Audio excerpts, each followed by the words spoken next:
Hello everyone, welcome to my new cooking vlog. আজকে মার আমি রান্না করছি ভুনা খিচুড়ি আর চিকেন কষা।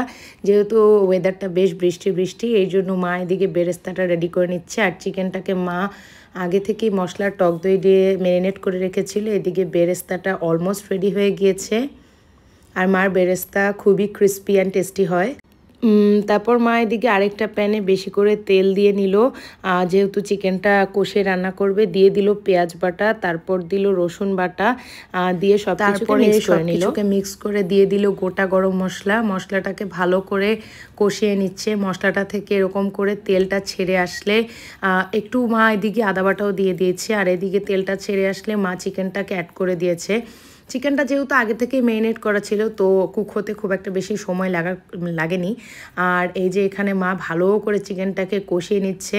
যে কোনো মাংস ভালো করে কষালে খেতে খুব টেস্টি হয়। আর এই যে এদিকে মা সবটা বেরেস্তা চিকেনের মধ্যে দিয়ে দিল, দিয়ে ভালো করে মিক্স করে নিবে। আর মা যখনই কষিয়ে চিকেন রান্না করে তখন আমার পাতেও একটু কষানো চিকেন পড়ে। আর এই যে মানে রান্না করতে করতে আমি একটু টেস্ট করি। আর এই যে মা এখন খিচুড়িটা বসাবে। খিচুড়ির জন্য মা গোটা গরম মশলা আর বেশি করে পেঁয়াজ দিয়ে নিচ্ছে। তারপর পেঁয়াজটাকে তেলের মধ্যে ভাজা ভাজা করে নিবে। এই যে এদিকে এখন লবণ দিয়ে দিল, তারপর ভালো করে মিক্স করে নিবে। আর এদিকে মা মুগের ডালটা আগেই ভেজে পানিতে ভিজিয়ে রেখেছিল। সো এই যে যেহেতু মুগ ডালটা সিদ্ধ হতে একটু টাইম লাগে, সো মুগ ডালটাই আগে দিয়ে ভেজে নিল। দিল আদা বাটা, দিল রসুন বাটা, দিয়ে ভালো করে সব কিছুকে মিক্স করে নিল। আর মা এদিকে চালটাকে জলটা ছেঁকে নিচ্ছে। মায়ের কাজ খুবই পরিপাটি, মানে আমার শাশুড়ি মা যে কোনো কাজে খুব পরিপাটি এবং পরিচ্ছন্নতা নিয়ে করে।